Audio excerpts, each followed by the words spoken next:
형사 성공보수 영원, 이것이 의뢰인 중심 변호의 정석이라고 하는데요. 사실 저는 사건을 맡을 때 처음부터 성공보수를 약정하지 않는 경우가 훨씬 더 많습니다. 왜 그럴까요? 사실 형사사건은 무죄나 집행유예 같은 좋은 결과를 얻어내는 게 변호사의 당연한 목표잖아요. 그런데 거기에 성공보수를 또 걸어버리면 의뢰인 입장에서는 부담이 커질 수밖에 없거든요. 어차피 해야 할 일인데 그걸로 또 돈 얘기를 하는 게 맞나 싶은 거죠. 그래서 저는 형사사건은 처음 약속한 착수금 외에 추가 비용을 받지 않는 걸 원칙으로 하고 있습니다. 경찰 조사부터 재판 끝날 때까지 처음부터 끝까지 책임지는 거죠. 이게 의뢰인 입장에서도 마음이 편하고 저도 사건 자체에만 온전히 집중할 수 있어서 더 좋은 결과를 만들더라고요. 예를 들어 절도 사건 같은 경우엔 피해 금액이 얼마인지 합의는 됐는지가 중요하고요.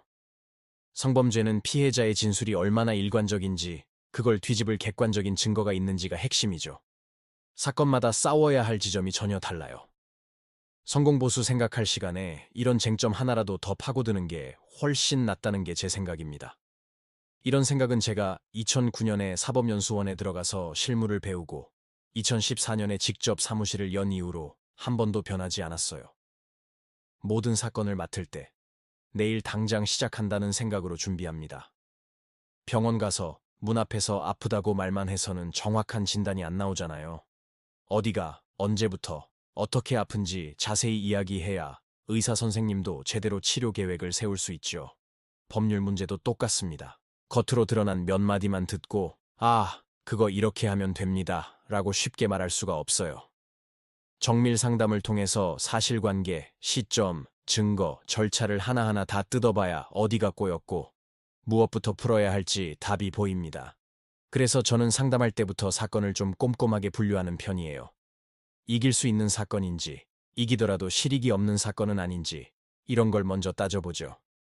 특히 민사사건은 더 그렇습니다. 소송에서 이기는 판결문만 받으면 뭐 하겠어요. 상대방한테 돈이 없으면 그냥 종이 한 장일 뿐인데. 그래서 저는 처음부터 채권 추심, 재산조사, 강제집행까지 전부 고려해서 실제 돈을 받아낼 수 있을지를 먼저 봐요. 이게 안 되겠다 싶으면 소송 자체를 권하지 않을 때도 많습니다. 부동산 분쟁이나 전세 사기 사건은 제가 공인중개사 자격도 있어서 계약서의 구조적인 문제나 권리관계를 좀 더 깊게 볼 수 있고요. 이혼 같은 가사 사건은 단순히 재산 나누고 끝나는 게 아니잖아요. 아이들 문제도 있고 평생 얼굴 보고 살아야 할 수도 있는데. 그래서 당장의 감정 싸움보다는 앞으로 생길 수 있는 문제까지 미리 막는 방향으로 설계를 합니다. 가끔 출입국 문제랑 형사사건이 얽히는 경우도 있는데 보통은 이걸 따로따로 보거든요. 근데 저는 이걸 하나의 큰 흐름으로 봅니다. 경찰 조사받으면서 출입국 문제도 같이 해결해야 하니까요. 상담부터 조사, 소송, 집행까지 다른 사람한테 맡기는 거 없이 제가 직접 다 챙기는 이유이기도 합니다. 이렇게 사건 하나하나에 집중하고 현실적인 해결책을 고민해온 덕분에 2014년에 사무실을 연 이후로 수임료나 사건 처리 문제로 의뢰인과 다툰 적이 한 번도 없었어요. 이게 제가 가장 중요하게 생각하는 신뢰의 증거라고 믿습니다. 결국 변호사를 찾는다는 건 인생의 중요한 문제를 해결하기 위해서잖아요. 그렇다면 사건의 처음부터 끝까지 책임지고 소송에서 이기는 것뿐만 아니라 실제로 내 손에 무엇을 쥘 수 있는지까지 고민해주는 곳을 선택하는 게 중요합니다. 제가 말씀드린 이런 기준으로 형사, 민사, 가사, 부동산, 행정사건 전반을 다루는 곳이 바로 법률사무소 아신입니다.